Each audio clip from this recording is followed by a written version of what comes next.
She stayed on the line for 47 minutes, long after her shift ended, long after protocol said to hang up. And because she did, a life was saved. So why was she fired the very next day? This is the story of Clara Hudson, the 911 operator who broke the rules and paid the price. In this video, we're diving deep into a chilling emergency call that shook a small-town dispatch center to its core. You'll hear how one woman's instinct clashed with policy, and how saving a life can sometimes cost your own. We'll follow Clara's journey from her headset to her downfall, and unravel the mystery behind the decision that left a community outraged and a hero unemployed. Clara Hudson wasn't new to emergencies. At 38, she'd been a 911 dispatcher for almost 9 years. Calm under pressure, unflinching, a voice of stability in the chaos of someone else's worst day. She worked out of the Crittenden County Emergency Call Center in Kentucky. Small town, close-knit, the kind of place where you know your neighbor's middle name and their drama. The job wasn't glamorous. Shifts stretched past 10 hours, coffee-fueled nights, back-to-back calls about heart attacks, fights, accidents, and sometimes nothing at all. But Clara loved it, because behind every scream, every whisper, every click of a disconnected line, there was a real person. And Clara cared. That was the problem. It was a Tuesday night in early November. Clara was covering a double. Her partner had called in sick. She wasn't supposed to be there after 11, but she stayed. At 11:41 p.m., a call came in. Line 3, unregistered mobile number. No location data. Static. Then a faint voice. Hello? Please, help me. I can't breathe. Clara straightened in her seat. She wore a headset, but leaned forward instinctively, eyes darting to the screen. No address, no GPS ping.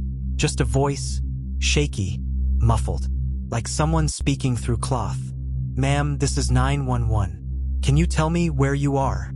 I don't know. It's dark. There's water. I think I'm in the trunk. That stopped Clara cold. A trunk. Somewhere. A woman, breathing heavily, clearly panicked. Trapped. Clara muted her line for a second, flagged her supervisor on the desk beside her, then returned to the call. Okay, you're doing great. What's your name? Amber. Amber Reyes. Clara clicked into the police database. No Amber Reyes reported missing. Yet, minutes passed. Clara kept her calm. Asked Amber to describe any sound, vibration, even smells. Anything to narrow a location. She guided her through deep breathing, tried triangulating her phone. No luck. Then Amber whispered something that chilled Clara's spine. He said, "If I scream, he'll come back and finish it." Clara glanced at the clock. 12:08 a.m. She was off duty. Legally not supposed to be manning the station. Protocol dictated that non-essential overtime operators hand off ongoing calls after 11:59 p.m. to the night team. Clara's supervisor nodded toward the other dispatcher. "You need to hand it off, Clara." "I'm not doing that," she snapped back. She knows my voice now. And Clara wasn't wrong. Amber's breathing changed whenever another operator came near. Her voice tightened. Trust, fragile as it was, had been established. Clara was her tether. But the supervisor insisted. "Policy, Clara. This is liability stuff. We have procedures for a reason." Clara didn't care. She refused, muted the supervisory line, kept talking. She stayed with Amber for 47 minutes. Amber, who was locked in a trunk, on the edge of unconsciousness, who gave details and gasps. Passing cars, an incline, barking dogs, the sound of church bells in the distance. Clara began cross-referencing nearby churches with regular bell tolls. Only 3 in a 15-mile radius. Then Amber mentioned train tracks. Clara's pulse surged. One of the churches backed up against an old rail line used by freight trains. She flagged officers to the area.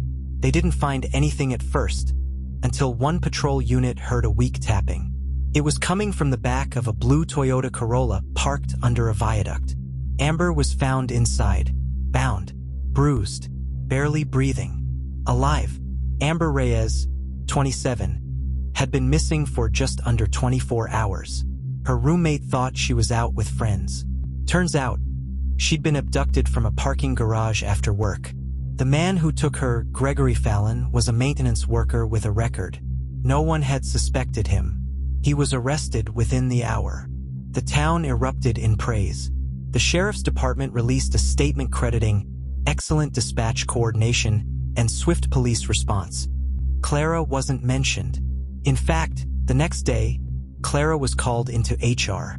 "You violated 3 dispatch protocols, Clara," they said. Overtime limitations, unauthorized call retention, muting supervisory override. She was suspended, then terminated. No warning, no thank you, no ceremony. News spread fast. Clara didn't tell anyone, but Amber did. The survivor credited Clara entirely, called her a voice in the dark, went public. The story caught fire. Hashtags blew up. Hashtag justice for Clara. Local media picked it up. Then regional. Then CNN. Everyone asked the same thing. Why fire the woman who saved a life? The county's official stance? Policy cannot be bent for personal judgment, no matter the outcome. But the more they dug, the murkier things got. A former dispatcher anonymously revealed that Clara had previously filed a harassment complaint against the same supervisor who tried to make her hand off the call. Was her termination really about policy or payback?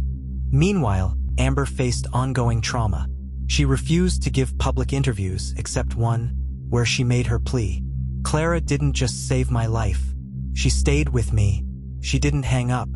If she had, I wouldn't be here. She deserves more than this. Clara didn't appeal. She didn't sue.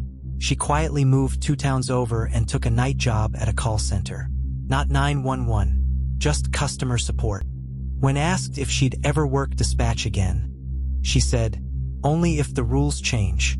The county eventually reviewed the policy, but made no public changes. A GoFundMe launched by Amber raised over $60,000 to support Clara. She never touched it. Donated the entire amount to a domestic violence shelter instead. To this day, the only public statement Clara has made is this: "I'd do it again. Every second. Every word. Because sometimes, a voice is all someone has. And you don't hang up on that. Sometimes the system isn't broken. It's just blind. It values lines of code more than human instinct. Procedures over people." But stories like Clara's remind us that in the darkest moments, humanity still finds a way to speak louder than policy. And sometimes, that voice saves a life. Until next time, stay aware. Stay human. But for Clara Hudson, there was no next time. Not in that chair. Not with that headset. Not after what happened next. It's easy to think that when the cameras stop rolling, justice has been done. That the hero moves on, the victim heals, the system learns. But that isn't real life. 3 weeks after Clara Hudson was fired, the world moved on. Amber Reyes began intensive trauma therapy. Gregory Fallon, her kidnapper, pleaded not guilty, claiming he was set up. The trial was set for the spring. Clara's inbox was flooded with job offers, media interviews, podcast invites. She declined them all. She stopped answering her phone, even to Amber, because something else had started to happen. Strange texts, voicemails from blocked numbers. "You think you're a hero? You ruined a man's life. That wasn't your call to make. Stay quiet, or we'll make you wish you had." She thought it was a troll, angry law and order fanatics. But then, someone followed her home. Clara lived in a modest rental on the edge of Marion. Quiet street, dead end. Just her and a cat named Peanut. But one night, she noticed something off. A car idling 2 houses down. No headlights, no movement. It stayed there for nearly 2 hours. The next night, it came back. This time, she took a photo. Send it to the local sheriff's office. "We'll look into it," they said. But the car never had plates. Never stayed long enough for anyone else to see. She bought pepper spray, installed cameras, changed her routine. But it wasn't enough. Because one night, someone left something on her doorstep. Inside the jar was a worn, bloodied headset. Her old headset. The same model she wore the night Amber was found. But here's the thing, Clara had returned it. It was department property. It shouldn't exist. That's when she knew this wasn't random. Clara did what she always did in moments of panic. She started digging. She filed a Freedom of Information Act request. She wanted the full transcript of her call with Amber. Internal reports. Supervisor notes. Weeks passed. Then a brown envelope arrived. No return address. Inside, a USB drive. Labeled simply, 3:17 a.m. On the drive was an audio file. One she never recorded, but recognized instantly. It was a meeting between her former supervisor, HR, and someone else. A voice Clara hadn't heard before. Male. Deep. Stern.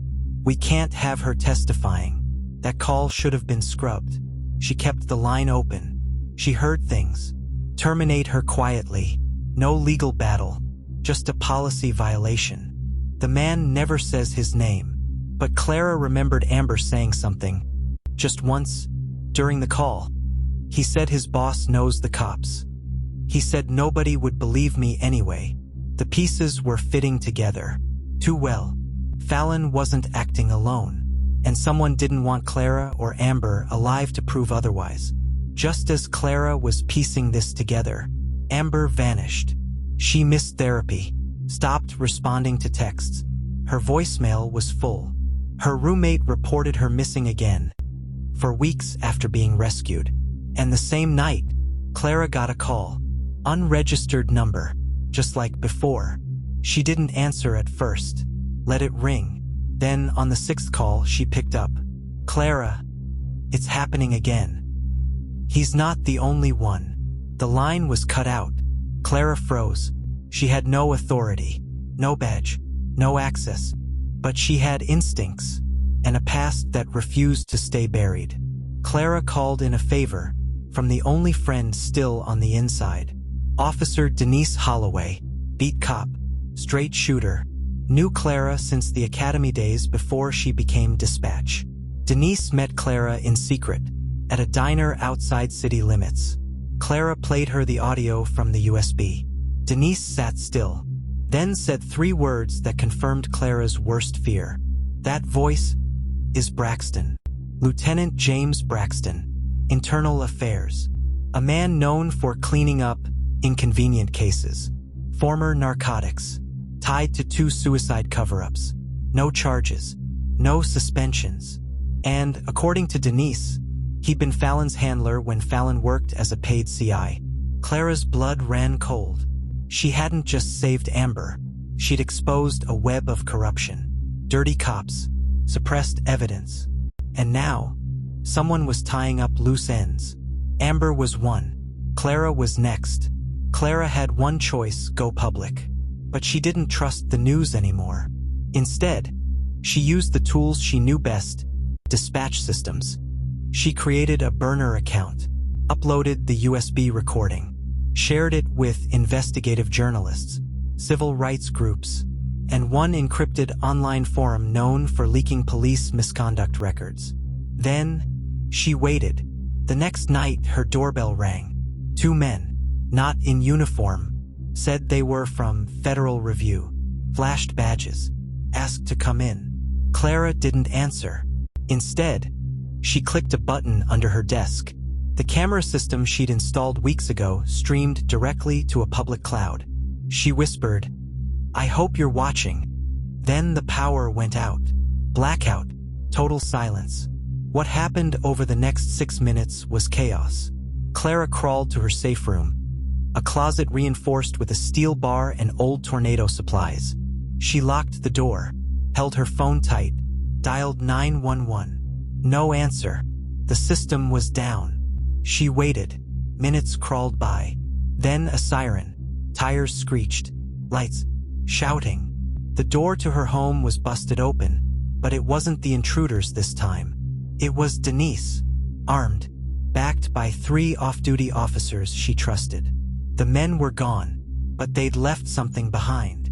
Amber's necklace. The same one Clara had seen her wear on the body cam footage. The night she was rescued. Still warm. 2 days later, Clara testified under oath to a federal investigator. The leaked audio had gone viral. Protesters gathered at the Crittenden County Courthouse. Lieutenant Braxton resigned. Gregory Fallon's plea was withdrawn. A second suspect was arrested. Amber was found, alive, in a motel under a fake name. Terrified, but safe. She'd been hiding after being threatened by people in uniform. It took a village, but truth clawed its way to the surface. And at the center of it all was a woman who refused to hang up. We often forget the people on the other end of the call, the voices in our panic, the calm in our chaos. But sometimes, those voices are more than comfort. Sometimes they're shields, fighters, warriors in the dark. Clara Hudson lost her job, but she saved more than one life. She exposed the rot, and in doing so, became a symbol, not of rebellion, but of responsibility. So if you ever wonder whether one voice can change the world, remember hers. Like, share, and subscribe for more real stories that shake you to your core. This was Mystery Crimes Exposed. Stay aware, stay human, and never, ever hang up. But just when Clara thought it was over, when the monster was caged, the system exposed, and the victim safe, another call came through. One she hadn't taken. One she never knew existed. Until now, Clara was helping Amber settle back into safety. A new shelter, new identity. She thought that chapter of her life, of danger and corruption, was finally over. But while organizing her old documents, Clara stumbled across a flash drive, buried in a manila folder marked unresolved. It wasn't hers. She didn't remember saving it. She plugged it into her laptop. One file, audio, dated 6 months before the night she saved Amber. A call from a different woman. The voice was terrified, muffled, desperate. "Please, I don't have much time. He's coming back. He said if I tell anyone, they won't find my body." Clara froze. The voice wasn't Amber's, but the details were hauntingly similar. The language, the panic, the silence between breaths.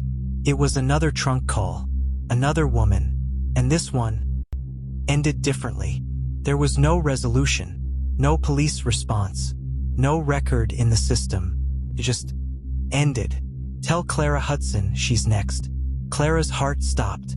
She searched the dispatch logs. Nothing came up. She pulled old news articles. Missing women. Cold cases. Then she found it. Grace Lanning, 24. Disappeared after leaving work. Car found abandoned near a freight yard. Case closed after a month. Ruled voluntary disappearance. But the body was found 3 months later, behind a condemned train station. Bound, silenced, forgotten. And that call, the one that named Clara, had been erased from the official system. Why? Because Grace Lanning had been the first. Clara realized something that sent chills through her body. Amber hadn't been a rare case. She'd been the one who got out. The rest disappeared, silenced, covered up. Clara built a timeline, a list of 5 women, all missing, all from nearby counties, all filed under inconclusive, runaway, or mental instability, and all, according to audio leaks, had once dialed 911. But their calls were never logged, because the person managing the call system was Braxton. And this wasn't just corruption. It was murder. The deeper Clara went, the darker it became. Dispatch records had been quietly modified, GPS data erased, officer assignments rerouted. It wasn't just Braxton. There were others, officers, supervisors, judges, people who had used the 911 system as a filter, not to save lives but to select victims. Low profile, no family, no media interest. And those who asked too many questions? They were silenced. Clara had stepped into a web of predatory power. and she was standing at the center of it. So she made a decision. If they were going to bury her, she'd go loud first. Clara reached out to every contact she had left. Whistleblower forums, survivor coalitions, the dark web forum that had leaked Braxton's audio. Then she did something that terrified her more than anything. She hit record. My name is Clara Hudson. I was a 911 dispatcher. I saved 1 life and found 5 we didn't. This is everything I know. If you're hearing this, I've either succeeded or I've vanished like them. Play this. Share this. Don't let them erase me too. Then she uploaded it to a decentralized blockchain platform, impossible to delete. Within 72 hours, the video hit 10 million views. The system couldn't bury it, couldn't discredit it. The truth was loose. An investigation was launched. Federal, not state. Independent forensics confirmed Clara's findings. 3 officers arrested. Braxton indicted. And one by one, families came forward. Mothers, sisters, friends, all who had been told their loved ones just disappeared. Amber gave testimony. Clara gave everything. The press called it the Dispatch murders. But Clara? She never called it that. She called it the silence. Because silence was the weapon, and her voice was the answer. Clara never returned to Dispatch. She moved to a quiet town, taught emergency response at a local community college. But her legacy didn't end. New legislation was passed. All 911 calls now require third-party backups. Dispatch logs are reviewed weekly by independent boards. They call it Clara's Law. And every year, Amber sends her a card. Just 2 words. Thank you for not hanging up. We think heroes wear uniforms, carry badges, speak into radios. But sometimes, the greatest heroes are the voices we never see. The ones who answer the call. The ones who stay when others leave. So when the world tells you to look away, be the voice that stays. This was Mystery Crimes Exposed. If the story shook you, share it. Someone out there needs to hear it. Until next time, stay aware, stay human, and never, ever hang up.